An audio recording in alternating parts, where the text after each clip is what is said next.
It is time to talk about our Hi-Fi Rush review. For those of you that don't know what Hi-Fi Rush is, it is a game from Tango Gameworks, the creators of Evil Within, and also, what was the last game they brought? Ghostwire Tokyo. Yeah, Ghostwire Tokyo. They made Ghostwire Tokyo and the Evil Within, and then one day they just like shadow dropped this random game called Hi-Fi Rush that is completely out of left field from anything they've ever done before.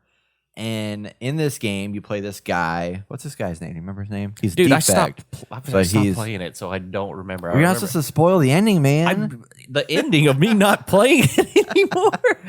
Oh man, that's I funny. can't remember the name of the kid, but he went in to do like a advanced upgrade to his body where he gets this like mechanical arm. Yep. Right? Am I correct?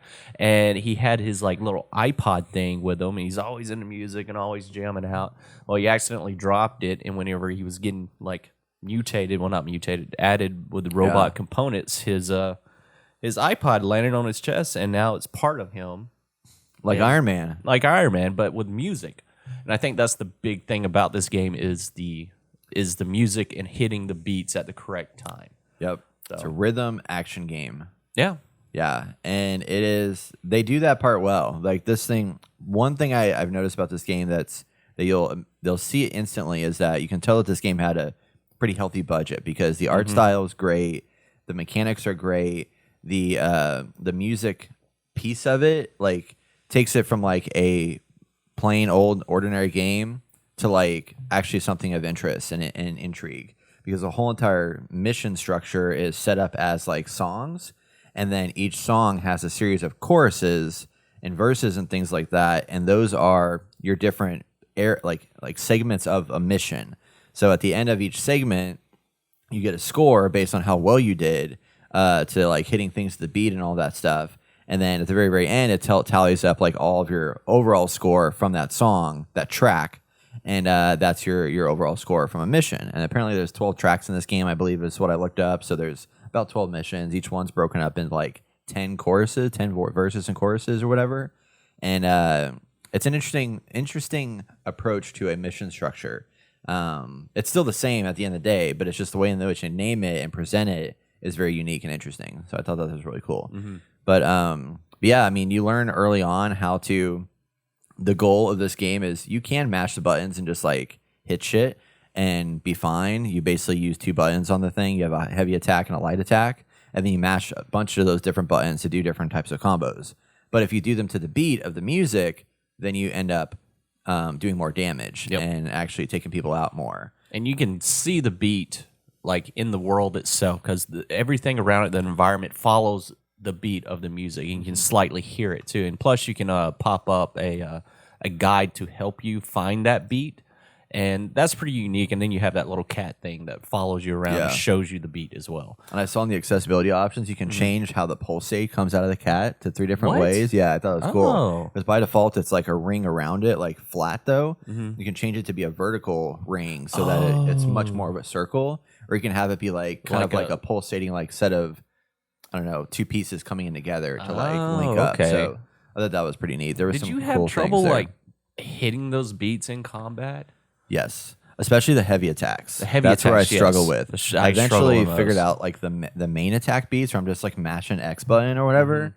But then when I get to the heavy attacks, I'm like, oh shit, I forgot I have to like hit pause, hit pause, hit pause, hit pause. I feel hit, like pause, hit, I feel like it's a hindrance almost because the world is so beautiful. Yeah. Right. But I'm trying to focus in on my character and do the beats at the proper time so I can get that high rank and hit as hard as I can too.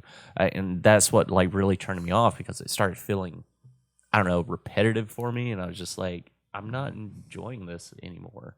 And this is one of the first games I picked up when I got my PC because I'm playing on Xbox Game Pass, which is free to download, which I recommend. You know, it's a beautiful game. I love the story in it and the humor in it, but it's just like, man, it doesn't feel unique enough to me, I guess. You know? Yeah.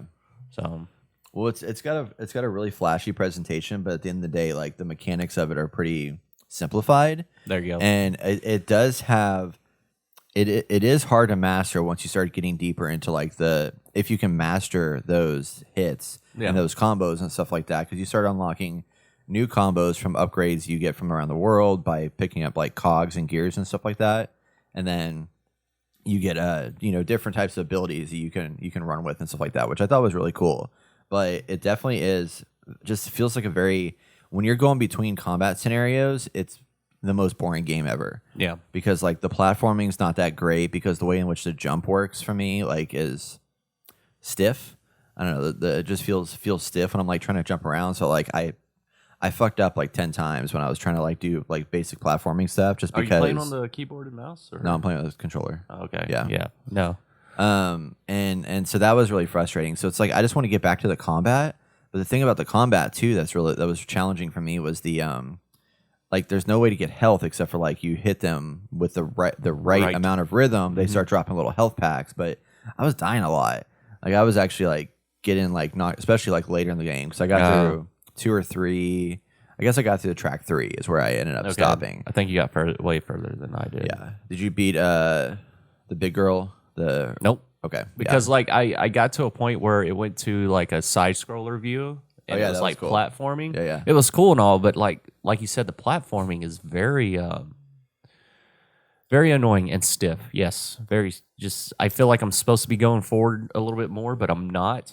And it seems like his jump's high enough, but it's just I don't know. I feel like my character, despite how thin of a person he is, I feel like he has a bunch of weights in his outfit, in his clothing. Well, he has a giant metal arm. Well, that's true, I guess. Yeah, but he feels way heavier than I feel like he is when he's jumping around. Yeah, like he's so acrobatic. But then when I'm doing a basic jump, I feel like I get pulled down so quickly. Yeah. And that just felt off. But the combat part of it is great. And then, so did you ever get the hook? Nope. Okay. Like I said, man, I played the first 30, maybe 30 minutes or an hour. Played a full hour of it, and I was just like, this game, I have other games to play now. Yeah. So, yeah, I pushed forward through it a little bit more, and I got some more mechanics, which I thought were pretty cool. There was one where you can call in Peppermint, who's the girl that you meet early on in the story. And you can call her in. You basically just hold like right trigger and then aim at something, and she'll come in and either shoot something or she'll shoot enemies for you for like a hot second. It's kind of like a support character that can jump in. You can, and from looking at it, it looks like you can get more support characters as well. Possibly, yeah. So she was like whenever enemies come in that have like a shield or whatever. Yeah. You have to call her in to break down the shield first before you actually do the official fight. And then I got basically your standard grappling hook kind of thing where you like. You reach out and you can use it to like pull yourself towards a chain or a hook or whatever. Okay. And then launch forward, but you can also use it in combat to like jump up and, hook towards somebody to pull yourself towards them rather than doing like your like Scorpion? dash. Yeah, like Scorpion. Yeah. Okay. But you're not pulling them, you're pulling yourself into them. Yeah. Okay. So then you can get in there and do like, so I was doing that all the time just to do different combat moves and, combos and things like that. So, yeah. It does open up and add more complexity, which I think is cool. And I could see this game, like, as you get to the end of it, like, you're doing so much stuff.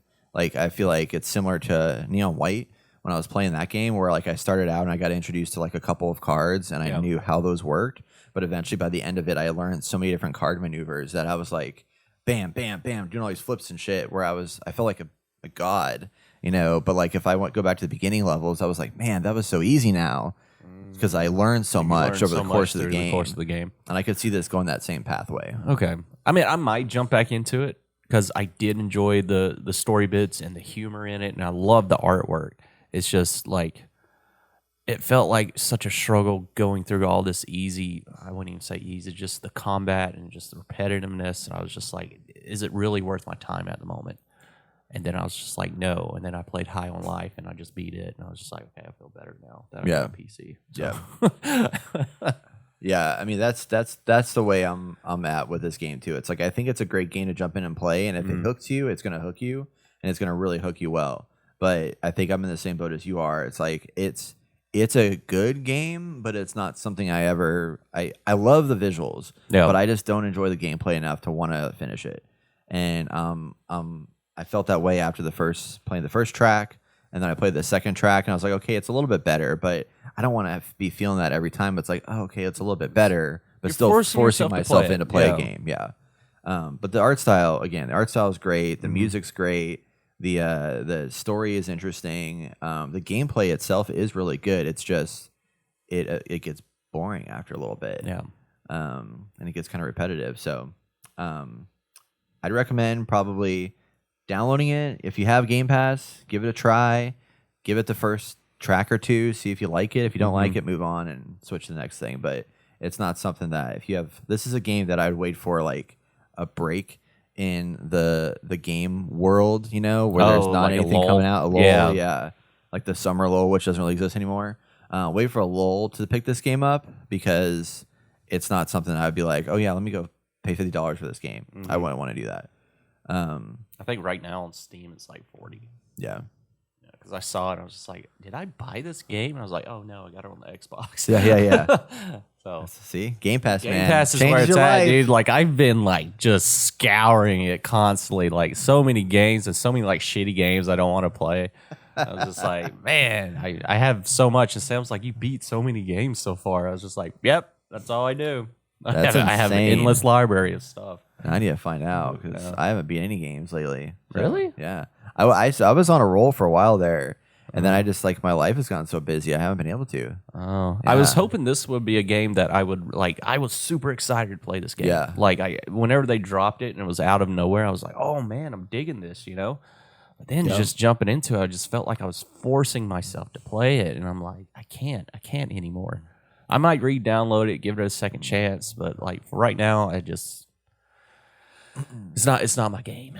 Yeah. It's one of those things that's got like a really, really shiny exterior. And then when you get into it, you're like, okay, this thing's like, it's like you took an old beater car and like did like a pimp my ride to it.